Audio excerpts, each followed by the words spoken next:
Good afternoon बच्चों। तो कैसे हैं आप सभी? उम्मीद है आप सभी अच्छे होंगे, मस्त होंगे और जबरदस्त होंगे। तो आज का टॉपिक रहेगा हमारा पुष्प की संरचना। ये हमारे हाई स्कूल में भी काम आएगा और आपके इंटर और फर्स्ट ईयर में भी बहुत काम आने वाला है। ठीक है, तो अच्छे से पढ़ें, मन लगाकर पढ़ें।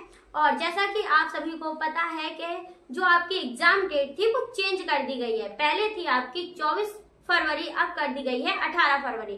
जिनकी भी तैयारियां ना हुई हो वो आ जाए भव्य दर्शन क्लासेस में, तो आप सभी की पूरी तैयारियां अच्छे से करवा दी जाएंगी। जैसा कि आपको पता है यहाँ पर इंग्लिश की, मैथ की और बायो की क्लास दी जाती है, तो बने रहिए हमारे साथ। आज हम पढ़ेंगे पुष्प की संरचना। जैसा कि आप सभी को पता है पुष्प की संरचना में बहुत सारे भाग देखने को मिलते हैं। यहाँ पर हमने देखा होगा जब जो पुष्प होता है, पुष्प एक डंठल से लगा हुआ होता है। जिस डंठल से वो लगा हुआ होता है उसको हम कहते हैं पुष्प वृंत। क्या कहते हैं? पुष्प वृंत। जब हम किसी को फूल उठाकर या तोड़ कर देते हैं तो ये वाला हिस्सा हम पकड़ते हैं, नीचे का हिस्सा पकड़ते हैं ना, तो नीचे वाले हिस्से को हम क्या कहते हैं? पुष्प वृंत कहते हैं। यहीं से हमारा फूल डाल से लगा हुआ होता है। ठीक है, जो भाग डाल से लगा हुआ होता है या जुड़ा हुआ होता है उसे हम पुष्प वृंत कहते हैं। क्या कहते हैं? पुष्प वृंत कहते हैं।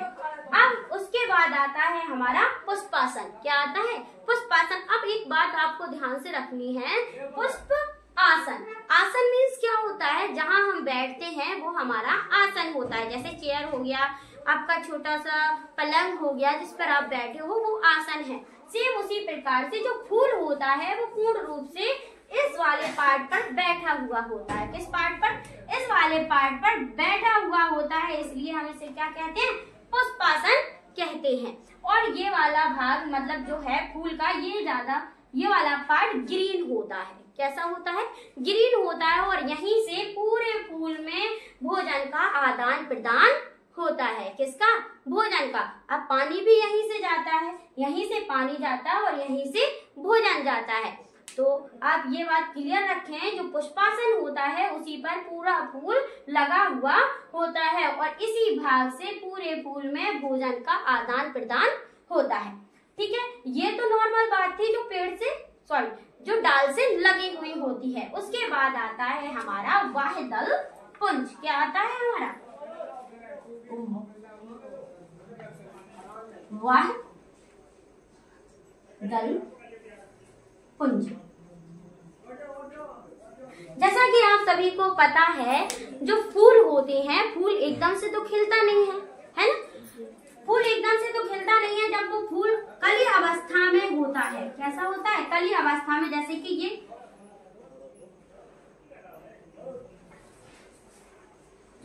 इस तरीके से हमारी वो कली है फूल की, वो इस तरीके से चिपकी हुई होती है। उसमें ग्रीन वाला जो पार्ट होता है उसे चारों ओर से घेरे हुए होता है। क्या किया होता है? चारों ओर से घेरे हुए होता है, जिससे कि उसे भोजन आसानी से प्राप्त हो जाता है। ये वाला जो पार्ट है वाह्यदल पुंज, जब ये बड़ी अवस्था में होता है या छोटी अवस्था में होता है तो ये इसे चारों ओर से घेर लेता है, जिससे बाहरी आघातों से इसे सुरक्षा मिल सके और बाहरी आघात इस पर ना पड़े। ठीक है, ये आपको समझ में आया? तो वाह्यदल पुंज क्या करता है? फूल की सुरक्षा करता है। क्या करता है? सुरक्षा करता है। अब है हमारा दल पुंज। कौन सा भाग है? दल पुंज।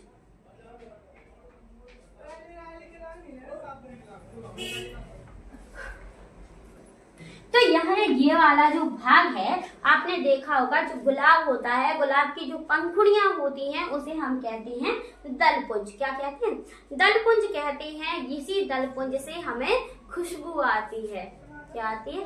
खुशबू आती है। और यही जो भाग है दलपुंज का, यही कीटों को आकर्षित करता है अपनी ओर। किसकी ओर? अपनी ओर आकर्षित करता है। यहाँ पे बहुत सारे फूल बहुत ज्यादा खूबसूरत होते हैं, उनके रंग बिरंगे होते हैं। हर फूल एक कलर का तो होता नहीं, कोई गुलाबी होता है, कोई पीला होता है, कई लाल होते हैं, कई व्हाइट होते हैं। तो आपने जो देखा होगा हर कलर के ये फूल होते हैं। तो ये फूल रंग बिरंगे ही क्यों होते हैं? क्योंकि रंग बिरंगे, ज्यादातर फूल रंग बिरंगे इस वजह से होते हैं क्योंकि वो कीटों को आकर्षित कर सकते हैं। किसको? कीटों को आकर्षित करते हैं और कीट क्या करते हैं? उनके परागण में सहायता करते हैं। परागण में सहायता करते हैं जिससे कि एक नया बीज तैयार हो जाता है। और कुछ दलपुंज कैसे होते हैं? बिल्कुल व्हाइट होते हैं। जैसे आपने देखा होगा रात रानी।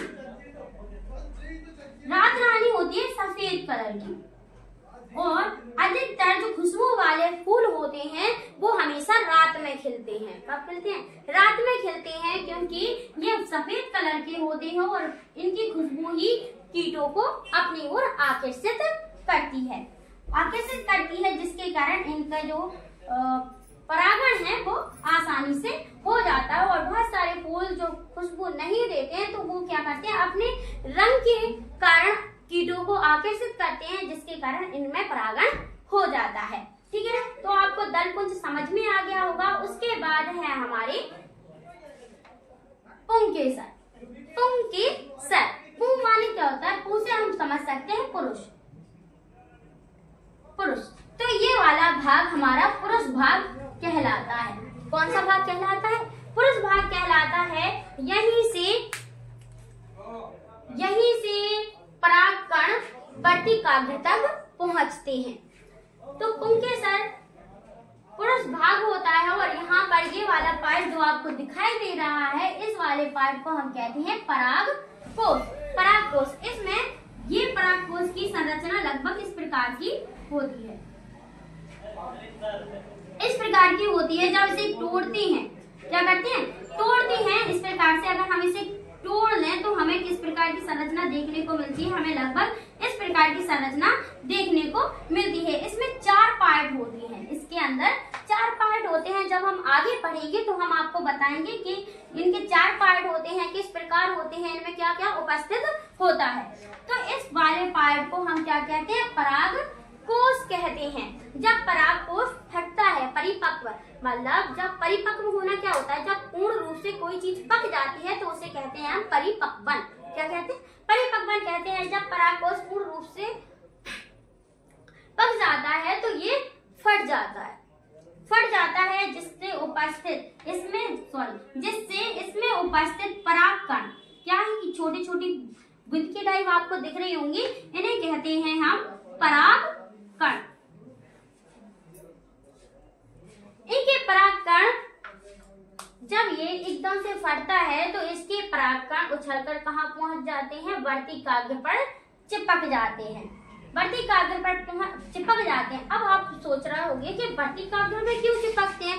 वर्तिकाग्र कौन सा पार्ट है ऐसा? तो वर्तिकाग्र पार्ट होता है हमारा स्त्री केसर।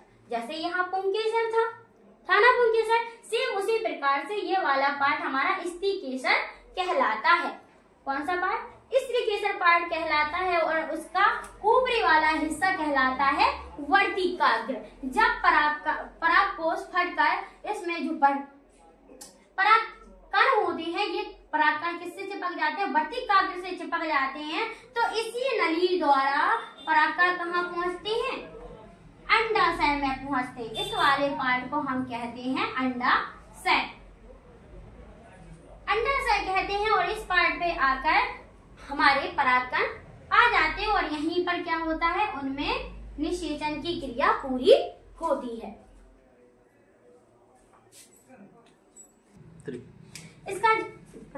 इसका जो अंडाशय वाला पार्ट होता है, यहीं पर बीज में निषेचन की प्रक्रिया पूरी होती है। तो आपको ये क्रिया हमेशा याद रखनी है। जब परागकोश परिपक्व होकर फटता है तो इसमें उपस्थित जो परागकण होते हैं वो आकर कहाँ चिपकते हैं? वर्तिकाग्र पर चिपक जाते हैं। और वर्तिकाग्र वाली नलिका, इसे हम पराग नलिका भी कह सकते हैं, इस नलिका द्वारा हमारे फूल के अंडाशय तक आता है। और अंडाशय में आकर इसके निषेचन की प्रक्रिया पूर्ण रूप से हो जाती है। और यहाँ पर उपस्थित बीजांड, ये वाला जो भाग है बीजांड, ये वाला पार्ट एक बीज में कन्वर्ट हो जाता है। तो अब हम आपको बता दें, इसमें ना 2 प्रकार के फल परिपक्व होते हैं। एक होता है हमारा सत्य फल और एक होता है असत्य फल।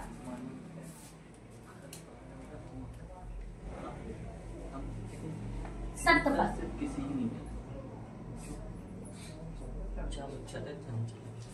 ऐसे फल जिनका निर्माण अंडाशय से होता है उसे हम सख्त फल कहते हैं। कौन से फल कहते हैं? सख्त फल कहते हैं। जिनका निर्माण अंडाशय के द्वारा होता है उसे हम सख्त फल कहते हैं। असख्त फल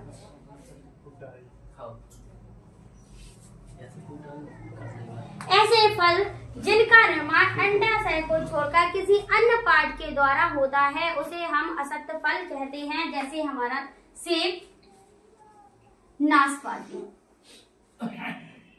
आपने देखा होगा इनमें जो